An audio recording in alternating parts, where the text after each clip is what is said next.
At 2:08 a.m., the rabbit thumped its back foot once, then again, then a third time. Tess had been a child psychologist for 13 years. She knew the cadence of a real emergency.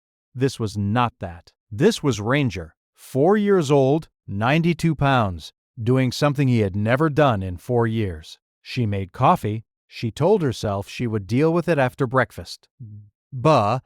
And 3. She had seen this before.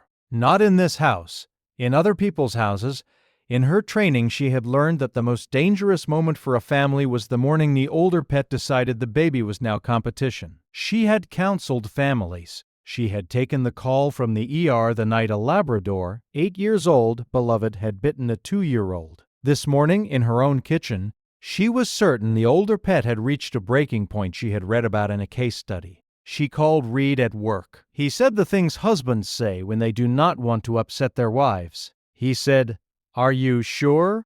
He said he has never done anything. But she could hear the shift in his voice. Ranger watched her from the corner of the kitchen. He had not looked away.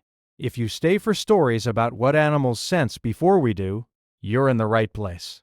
Subscribe so you don't miss the next one. Ball! The decision happened in 20 minutes.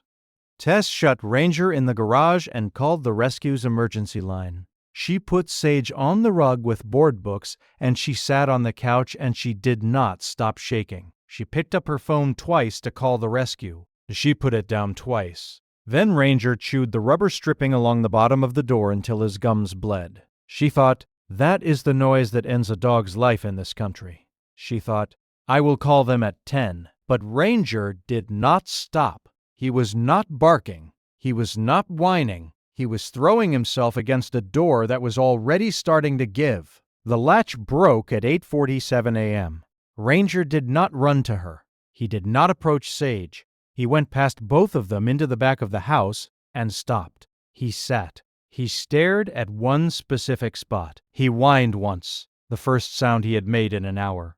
Tess followed because she did not know what else to do. The most dangerous animal in her kitchen, the one she had been ready to surrender 40 minutes earlier, was not threatening anyone. He was pointing. The reveal came through a drawer the dog stared at until it was opened. She did not understand yet. She would in 43 minutes. Have you ever had a moment where you missed something obvious until your dog refused to let you keep missing it? Tell us in the comments. Narrow 3 a.m. Twice. Then his eyes rolled.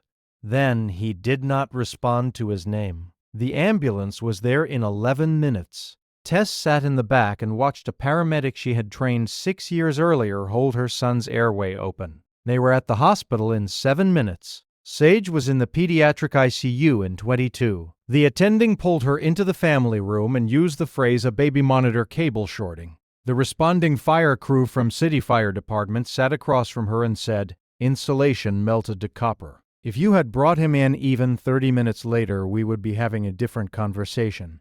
She thought of Ranger pressing his shoulder against the gate.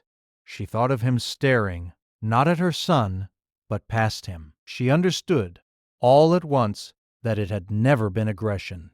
Ranger had been smelling a charging cable heating to 280 degrees behind the dresser for 2 hours. He had known before any machine could have told her. What she had read as a threat had been a sentence in a language she did not know how to translate. Every guardian deserves to be recognized. If stories like this matter to you, subscribe so you never miss the next one.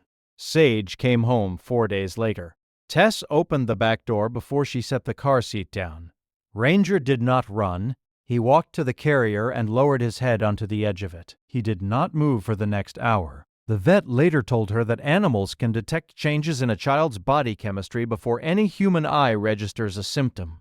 Tess already knew. She had felt the weight of him against her hand at the gate. That night she sat on the kitchen floor next to him for a long time and said nothing, because there was nothing she could say that he did not already know. He carried the toddler's stuffed elephant into his own bed and slept curled around it. Somewhere in this country, tonight, another animal is doing the same thing for another family, and nobody knows yet.